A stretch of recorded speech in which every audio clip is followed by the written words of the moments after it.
मालीवाल जी इस षड्यंत्र का चेहरा थी। स्वाति मालीवाल जी इस षड्यंत्र का मोहरा थी।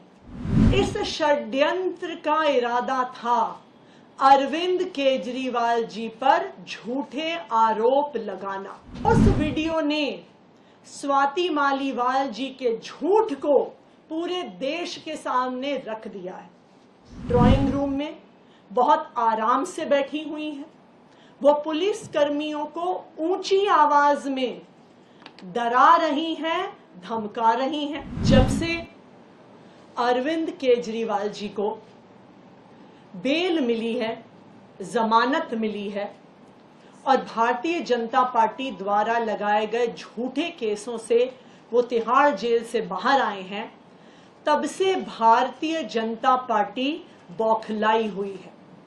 और इसी बौखलाहट के तहत भारतीय जनता पार्टी ने एक साजिश रची, एक षड्यंत्र रचा और उस षड्यंत्र के तहत स्वाति मालीवाल जी को दिल्ली के मुख्यमंत्री अरविंद केजरीवाल जी के घर 13 मई को सुबह सुबह भेजा गया।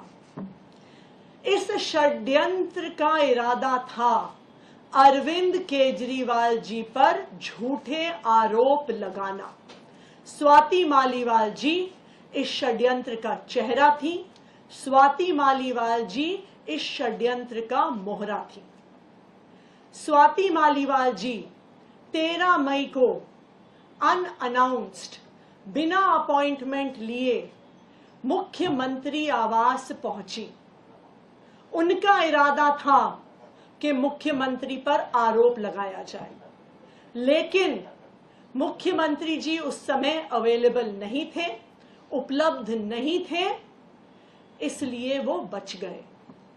फिर स्वाति मालीवाल जी ने विभव कुमार पर आरोप लगाए, लेकिन आज एक वीडियो सामने आया है।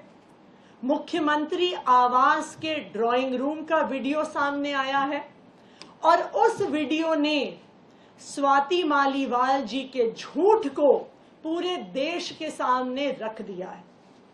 स्वाति मालीवाल जी ने जो कंप्लेंट करी थी, ये दिल्ली पुलिस को की गई उनकी एफआईआर, और उस एफआईआर में शामिल फैक्ट शीट है। उस कंप्लेंट में स्वाति मालीवाल जी कहती हैं कि उनकी बेरहमी से मार पिटाई हुई, उन पर मुक्के मारे गए, घूंसे मारे गए, कि उनके सिर पर चोट लगी, कि वो उस पिटाई के बाद दर्द में कराह रही थी, उनसे बोला नहीं जा रहा था। वो पुलिस को बार बार कह रही थी कि मुझे मारा गया, मुझे पीटा गया। उन्होंने अपनी कंप्लेंट में लिखा है कि उनका सर टेबल पे लगा और उनका सर फट गया। उन्होंने लिखा है कि उनके कपड़े फाड़े गए, उनकी शर्ट के बटन फाड़े गए। ये सब कुछ स्वाति मालीवाल जी ने अपने आरोपों में कहा है, लेकिन जो आज वीडियो सामने आया है वो बिल्कुल इसके विपरीत सच्चाई दिखाता है। स्वाति मालीवाल जी उस ड्राइंग रूम में बहुत आराम से बैठी हुई हैं। वो पुलिस कर्मियों को ऊंची आवाज में डरा रही हैं, धमका रही हैं। विभव कुमार जी पर जिस पर उन्होंने आरोप लगाया है, ऊंची आवाज में उनको भी धमका रही हैं, उनके लिए अपशब्दों का प्रयोग कर रही हैं।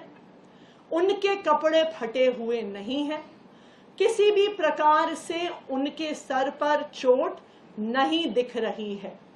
सिर्फ एक चीज दिख रही है कि वो पुलिस को धमका रही हैं, वो विभव कुमार जी को धमका रही हैं, ऊंची आवाज में धमका रही हैं, और कहीं पर भी वो इस बात का जिक्र तक नहीं करती कि किसी ने उनको छुआ है या किसी ने उन पर हमला किया।